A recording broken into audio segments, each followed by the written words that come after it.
Fala, rapaziada! Como é que vocês estão? Espero que vocês estejam bem aí, né? Afinal de contas, as últimas semanas não foram fáceis. Não foram fáceis mesmo no Rio Grande do Sul. Essa tragédia das chuvas afetou todo mundo aqui, direta ou indiretamente, né? A gente já vai cair para o nosso episódio do Brechó de Histórias, que está voltando agora, depois dessas enchentes. Mas antes, rápidos recados aqui. Em nome do Brechó do Futebol, eu quero agradecer a todas as doações de todo tipo de coisa que o Brechó arrecadou desde o primeiro dia dessas cheias nos rios e da tragédia que aconteceu no Rio Grande do Sul, ok? E quero dizer também que o Brechó do Futebol, a rede de lojas, está com uma iniciativa para levantar grana para ajudar as pessoas que vão recomeçar agora. É um leilão de camisas que são doadas por clientes, funcionários. O próprio Carlinhos está doando peças da coleção dele. Eu vou doar uma peça minha também para esse leilão e essa grana vai ser toda encaminhada para ajudar essa galera. O Duda também está com uma puta de uma campanha, junto com o Denilson e com o Chico Garcia, numa rifa de camisas fodásticas, que também vão ajudar a levantar dinheiro para essas famílias e para as pessoas que mais precisam. Afinal de contas, tem município que foi devastado, tem gente que já sofreu em setembro e novembro e está sofrendo de novo. Antes do episódio, um recado final. Se tu está assistindo esse vídeo, já terminou a rifa, já terminou o leilão, não te esquece. É preciso continuar ajudando demais o Rio Grande do Sul. Ajudar o Rio Grande do Sul agora é extremamente importante. Para quem vive aqui e é privilegiado, não foi afetado diretamente pelas cheias, estender a mão, ajudar quem está do lado, mas também para quem está fora do Rio Grande do Sul. E aí a gente pode fazer isso de diversas maneiras. Começa a consumir conteúdo feito aqui, a seguir um influencer gaúcho, a comprar produtos feitos aqui no Rio Grande do Sul, que tem muitas coisas feitas aqui, né? Alimentos, bebidas, software, todo tipo de equipamento, enfim, ajudem o Rio Grande do Sul. O Estado precisa de mais, da gente e de vocês aí do outro lado, beleza? Então, bora para mais um episódio do Brechó de Histórias. Espero que vocês curtam, tá? Valeu!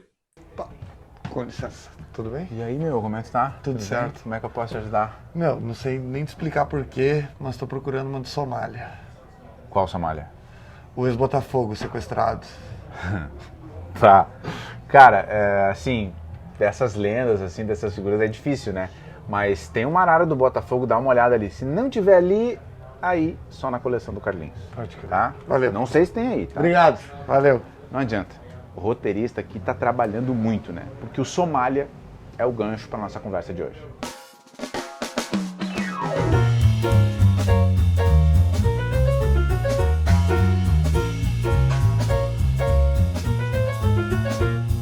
E aí, meu, beleza? E aí?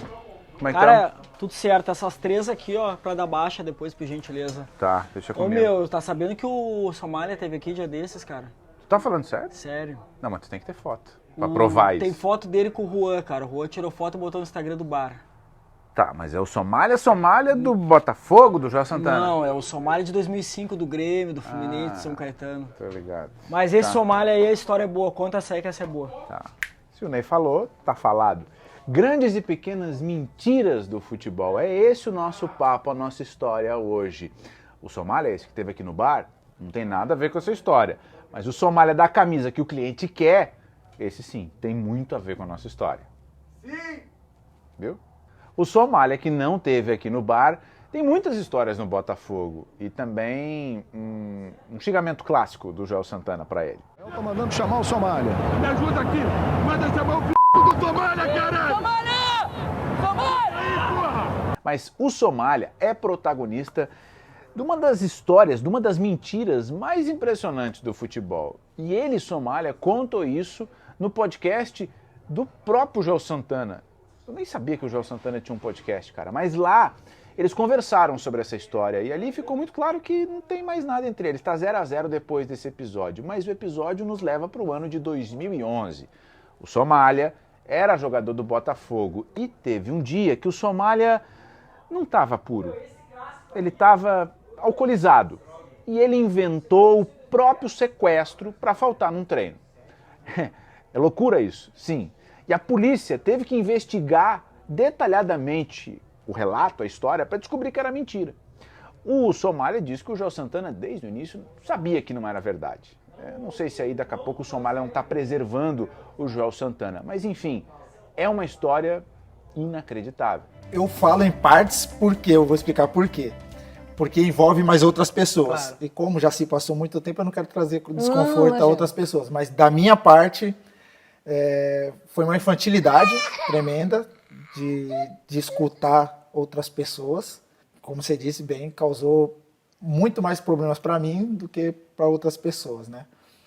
Mas foi, sabe, na época eu ingeria bebida alcoólica, estava alcoolizado no dia, e era uma reapresentação. Isso que eu ia falar nesse momento. Era um uma dia de reapresentação, reapresentação. era uma Aí reapresentação, eu vocês vim já tinham antes. sido campeões, você era o dia 5 de janeiro de 2011, você ia se Isso, reapresentar, isso. você não poderia se atrasar.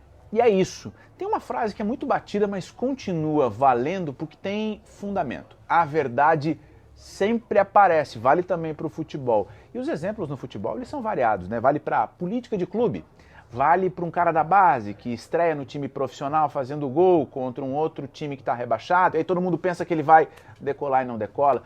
Os casos são variados, os exemplos são diversos, mas a gente também precisa lembrar que não está tão fácil assim hoje em dia, né? A coisa mudou, mas segue tendo um espaço para criarem narrativas e tentar colar na instituição futebol. Muitas das histórias que eu vou contar aqui, elas são de uma era pré-redes sociais, onde aí os espaços para mentira, para o caô, eles eram maiores.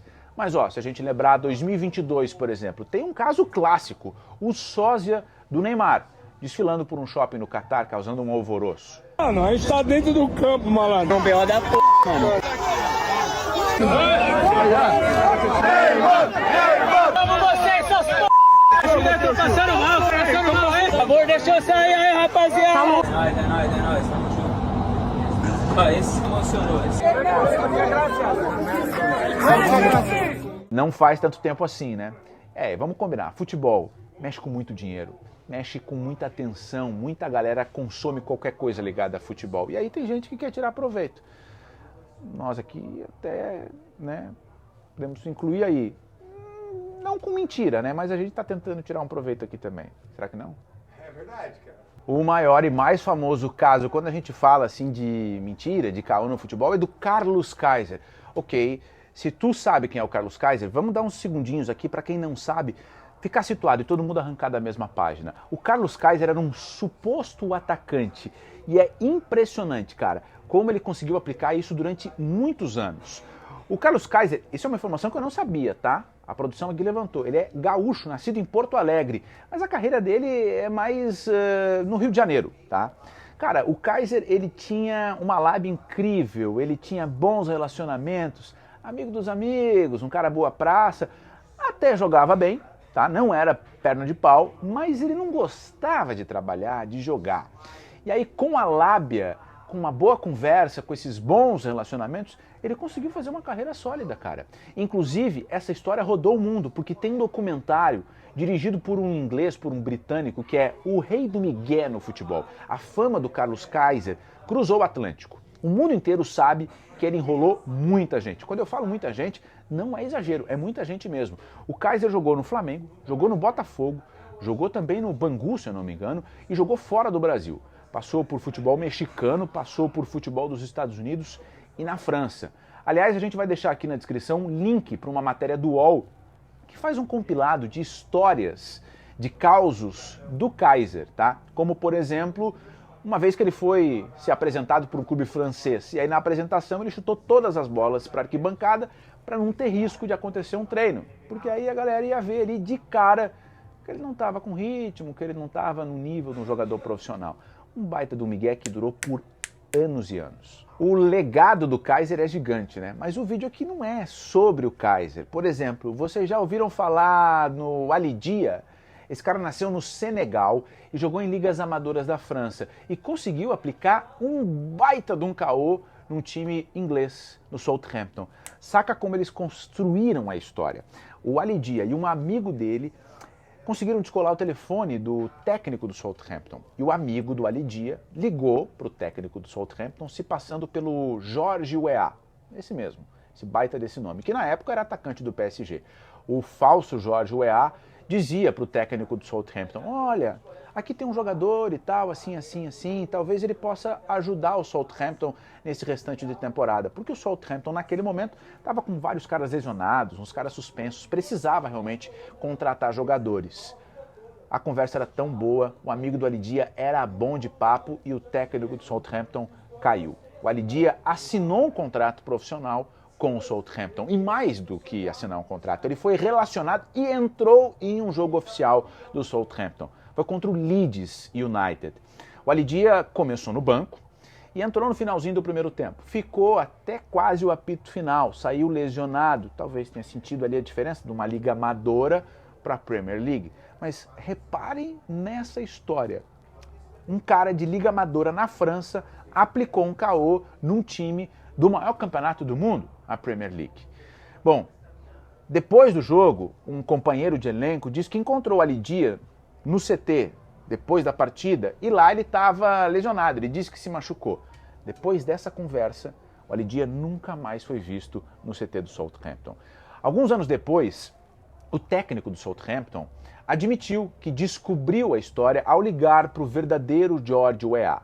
Mas aí não tinha mais volta. Um cara, o Ali Dia, cara que estava jogando numa liga francesa amadora, jogou no maior campeonato do mundo. Um outro lance que a gente não vê mais no futebol hoje em dia é aquelas histórias de gato, sabe? Gato, idade adulterada, né? E vamos combinar, isso era a maior mentira que tinha no futebol ali dos anos 80, do futebol dos anos 90, né? E aqui no Brasil, assim, de cabeça, o caso do gato mais famoso, com certeza, é o do Sandro Hiroshi, né? O Sandro Hiroshi era da base do São Paulo, promissor, tinha bola, jogou em seleção brasileira de base, ganhou título pelo São Paulo na seleção, mas aí descobriram que ele tinha mudado a idade dele. E isso deu um baita de um rolo, fez o São Paulo perder pontos no Campeonato Brasileiro de 1999. E mais do que isso, gerou um problema para todos os clubes, porque depois do Brasileirão de 99, o Gama reclamou, porque o Sandro Hiroshi tinha jogado contra ele Gama, e foi para a Justiça Comum para pedir os pontos. Virou uma disputa judicial. E o fim da história é que a CBF não teve mais condições de organizar o campeonato. E aí veio a Copa João Avelange do ano de 2000. Outro caso clássico de gato no futebol, mas que uma galera não lembra ou até não sabe, é a história do Emerson Sheik. Obviamente que o Sheik teve uma carreira diferente do Sandro Hiroshi, porque mesmo com essa mudança nos documentos, ele conseguiu vencer, né? O Emerson Sheik é multicampeão, ao contrário do Sandro Hiroshi. Mas a história é a seguinte, ainda na base, o Sheik mudou o nome e a data de nascimento dele. Por batismo, ele era Márcio Passos Albuquerque. E aí depois, com adulteração, virou Márcio Emerson de Albuquerque. Não, Márcio Emerson Passos. Márcio Emerson Passos. Mas tudo bem, o nome até aqui não pega, o que pega é o que vem agora. Ele, nesse documento, mudou a data de nascimento. Saiu de 1978 para 1981, 3 anos a menos. Isso aqui faz muita diferença quando o cara começa a jogar futebol, né? A mãe do Sheik acabou assumindo a autoria dessa história, dizendo que isso era um presente para o Sheik entrar na base do São Paulo. Nem sei se ele gostaria que eu falasse isso, mas quem resolveu dar de presente a ele a certidão fui eu. Fui eu. Porque ele um dia chegou em casa e com os olhos cheios de lágrimas, ele falou para mim assim, poxa, perdi a minha oportunidade porque eu agora não tenho mais idade. E eu fiz uma segunda certidão. Ele até hoje paga por isso, mas fui eu que fiz a certidão. Era uma grande tristeza para minha mãe, isso. E a pergunta da minha mãe é, e precisava? E a resposta sempre foi, não. Nunca precisei fazer isso, não mudaria absolutamente nada. As informações foram saindo, uma galera começou a desconfiar e um dia o Emerson Sheik estava voltando para o Catar, onde ele jogava, e ele foi apanhado. Ele foi denunciado, foi condenado por adulteração de documentos, teve que pagar uma multa e também cumpriu uma suspensão, mas seguiu a carreira. E como seguiu, né? O Sheik, por onde passou, ganhou caneco. Foi campeão no Flamengo, no Fluminense e, claro, no Corinthians, ganhando a Libertadores e o Mundial de 2012. O próprio Sheik diz que esse caso não afetou tanto a carreira dele, né? E ele seguiu. Tem um documentário, inclusive, no Globoesporte.com, reunindo todo o desenrolar da história, contando com detalhes como o Sheik mudou o próprio nome e a idade dele. E um detalhe curioso, você sabe como é que se chama o filho do Emerson Sheik? Emerson Filho. Ou seja, o próprio Sheik acreditou pra caramba na mentira. Ó, e agora a gente chegou na história principal do vídeo. Finalmente, creme de la creme. O dia em que um comediante italiano de TV, o Paolo Cabresi, enganou todo o Real Madrid se passando por Nicolas Cage. É surreal essa história, cara. E o mais surreal é que o Cabresi precisou fazer um movimento no xadrez para enganar todo o Real Madrid. Ele escreveu um e-mail. Quem é que escreve e-mail hoje em dia, cara? Ninguém, né? Tá, na época faz sentido porque a história é de 2008. O que o Cabresi fez? Ele escreveu um e-mail para o Real Madrid se passando por uma produtora que já tinha levado o Sylvester Stallone para o Santiago Bernabéu. E aí o senhor Cabresi colocou lá, quero assistir um jogo do Real Madrid no Santiago Bernabéu. Colou. O Real Madrid disse, pois venha. O único trabalho do Cabresi foi ir até o estádio Merengue, com a cara de pau dele se passando por Nicolas Cage. Até aí, a história já é fantástica, mas ela não termina nesse ponto, ela continua e fica ainda mais surreal.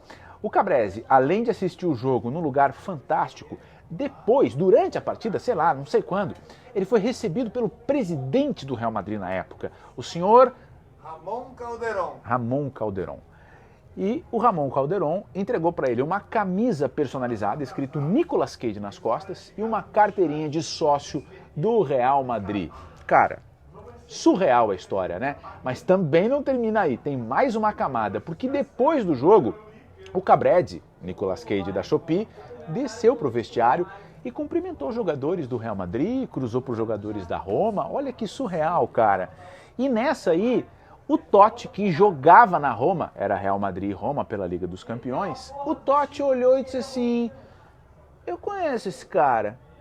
Mas o Totti foi mais sacana que o Cabresi, porque ele não contou pra ninguém. Ele só passou do lado do Cabresi e disse, e aí, pagou ingresso hoje ou entrou só na garganta? O Cabresi conta essa história, óbvio, com muito orgulho. Imagina, cara, o que se passou na cabeça desse louco? Comediante de TV italiano que enganou todo o Real Madrid. Não só assistiu, como ganhou camisa, carteirinha e foi nos vestiários. Anos depois, o presidente do Real Madrid na época, o Ramon Calderón, deu uma entrevista dizendo que ele no conocía a Nicolas Cage.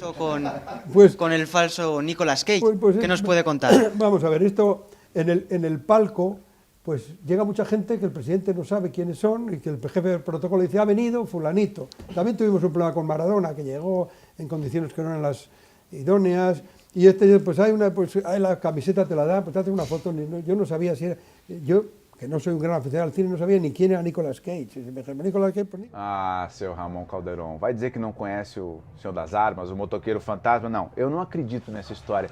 Isso é papo dele para diminuir o caô que o Cabresi aplicou no Real Madrid.